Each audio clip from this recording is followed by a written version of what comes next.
Voici la lecture de la Bible.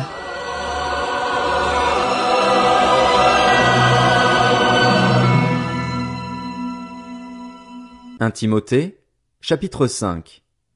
Ne reprends pas le vieillard avec dureté, mais encourage-le comme un père.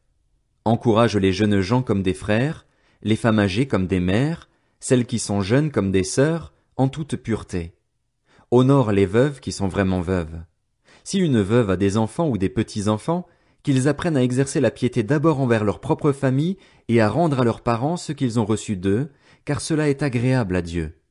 La vraie veuve, celle qui est restée toute seule, a mis son espérance en Dieu et persévère nuit et jour dans les supplications et les prières. Par contre, celle qui vit dans les plaisirs est morte, bien que vivante. Donne-leur ses instructions afin qu'elles soient irréprochables.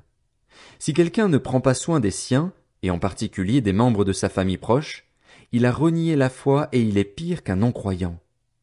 Pour être inscrite sur la liste, une veuve ne doit pas avoir moins de 60 ans.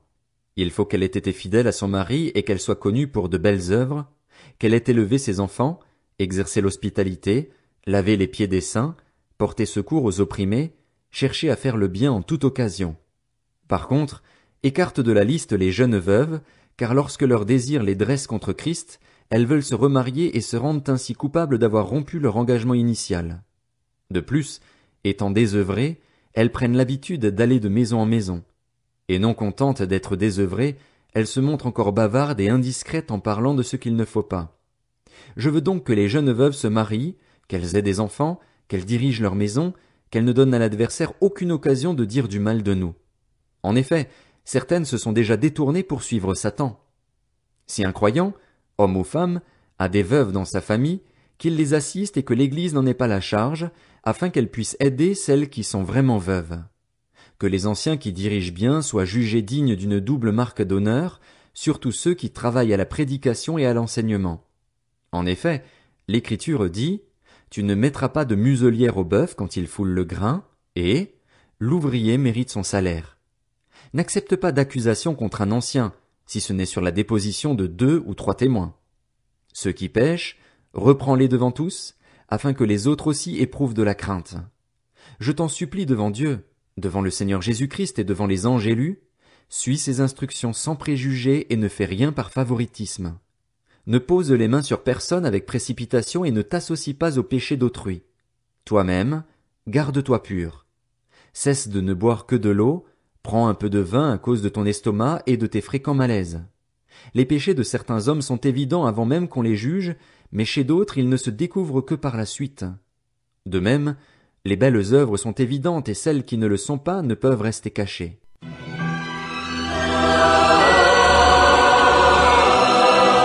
C'était la lecture de la Bible.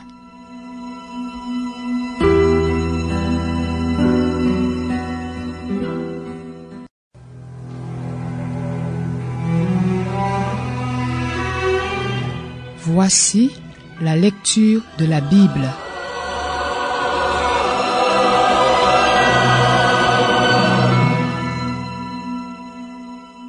Un Timothée, chapitre 6. Que tous ceux qui vivent sous la contrainte de l'esclavage considèrent leur maître comme digne d'un plein respect, afin que le nom de Dieu et sa doctrine ne soient pas calomniés. Quant à ceux qui ont des maîtres croyants, ils ne doivent pas les mépriser sous prétexte qu'ils sont des frères, mais les servir d'autant mieux que ce sont des croyants et des bien-aimés qui bénéficient de leur service. Enseigne ces choses et recommande-les. Si quelqu'un enseigne une autre doctrine et ne s'attache pas aux saines paroles de notre Seigneur Jésus-Christ et à l'enseignement qui est conforme à la piété, il est aveuglé par l'orgueil, il ne sait rien, il a la maladie des controverses et des querelles de mots. C'est de là que naissent les jalousies, les disputes, les calomnies, les mauvais soupçons, les discussions violentes entre des hommes à l'intelligence corrompue, privés de la vérité, qui croient que la piété est une source de profit. Éloigne-toi de telles personnes. La piété est pourtant une grande source de profit quand on se contente de ce que l'on a. En effet, nous n'avons rien apporté dans le monde et il est évident que nous ne pouvons rien en emporter. Si donc nous avons de la nourriture et des vêtements, cela nous suffira. Quant à ceux qui veulent s'enrichir, ils tombent dans la tentation, dans un piège et dans une foule de désirs stupides et nuisibles qui plongent les hommes dans la ruine et provoquent leur perte. L'amour de l'argent est en effet à la racine de tous les maux. En s'y livrant, certains se sont égarés loin de la foi et se sont infligés eux-mêmes bien des tourments. Quant à toi, homme de Dieu, fuis ces choses et recherche la justice, la piété, la foi, l'amour, la persévérance, la douceur. Combats le bon combat de la foi, saisis la vie éternelle. C'est à elle que tu as été appelé et c'est pour elle que tu as fait une belle profession de foi en présence d'un grand nombre de témoins. Devant Dieu qui donne vie à toute chose et devant Jésus-Christ qui a rendu témoignage par sa belle déclaration face à Ponce Pilate, je t'ordonne de garder le commandement reçu en vivant sans tache et sans reproche jusqu'à l'apparition de notre Seigneur Jésus-Christ. Cette apparition, le bienheureux et seul souverain, le roi des rois et le seigneur des seigneurs, la révélera au moment voulu. Il est le seul à posséder l'immortalité, lui qui habite une lumière inaccessible et qu'aucun homme n'a vue ni ne peut voir. À lui soit l'honneur et la puissance éternelle. Amen.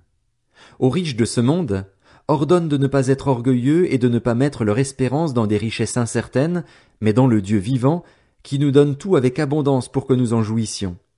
Ordonne-leur de faire le bien, d'être riches en belles œuvres, de se montrer généreux, prêts à partager. Ils s'assureront ainsi en guise de trésor de bonnes fondations pour l'avenir, afin de saisir la vie éternelle. Cher Timothée, garde le dépôt qui t'a été confié, évite les bavardages profanes et les objections de la pseudo-connaissance. En s'y engageant, certains se sont détournés de la foi. Que la grâce soit avec toi.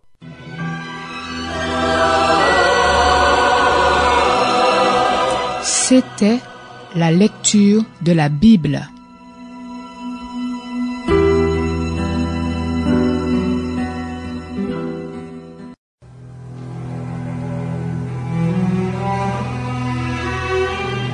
Voici la lecture de la Bible.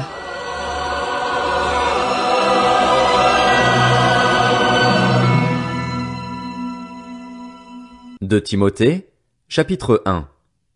De la part de Paul, apôtre de Jésus-Christ par la volonté de Dieu pour annoncer la promesse de la vie qui est en Jésus-Christ, à Timothée, mon enfant bien-aimé, que la grâce, la compassion et la paix te soient données de la part de Dieu le Père et de Jésus-Christ notre Seigneur.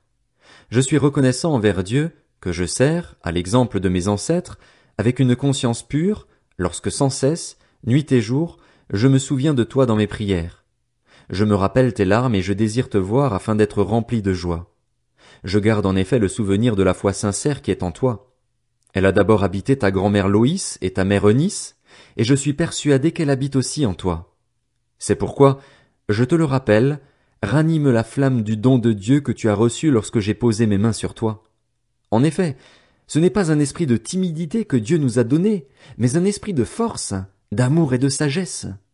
N'aie donc pas honte du témoignage à rendre à notre Seigneur, ni de moi son prisonnier, mais souffre avec moi pour l'Évangile en comptant sur la puissance de Dieu. Il nous a sauvés et nous a adressé un saint appel. Et il ne l'a pas fait à cause de nos œuvres, mais à cause de son propre plan et de sa grâce, qui nous a été accordée en Jésus-Christ de toute éternité et qui a maintenant été révélée par la venue de notre Sauveur Jésus-Christ. C'est lui qui a réduit la mort à l'impuissance et a mis en lumière la vie et l'immortalité par l'Évangile, pour lequel j'ai été établi prédicateur et apôtre, chargé d'enseigner les non-juifs. Voilà pourquoi j'endure ces souffrances, mais je n'en ai pas honte, car je sais en qui j'ai cru et je suis persuadé qu'il a la puissance de garder le dépôt qu'il m'a confié jusqu'à ce jour-là. Prends pour modèle les saines paroles que tu as entendues de moi, dans la foi et l'amour qui sont en Jésus-Christ. Grâce au Saint-Esprit qui habite en nous, garde le beau dépôt qui t'a été confié. Tu sais que tous ceux qui sont en Asie m'ont abandonné, notamment Phygèle et Hermogène. Que le Seigneur accorde sa compassion à la famille d'Onésiphore, car il m'a souvent réconforté et n'a pas eu honte de ma situation de prisonnier. Au contraire, lorsqu'il est venu à Rome, il m'a cherché avec beaucoup d'empressement et m'a trouvé. Que le Seigneur lui donne d'obtenir grâce auprès du Seigneur ce jour-là. Tu sais mieux que personne combien de services il a rendu à Éphèse.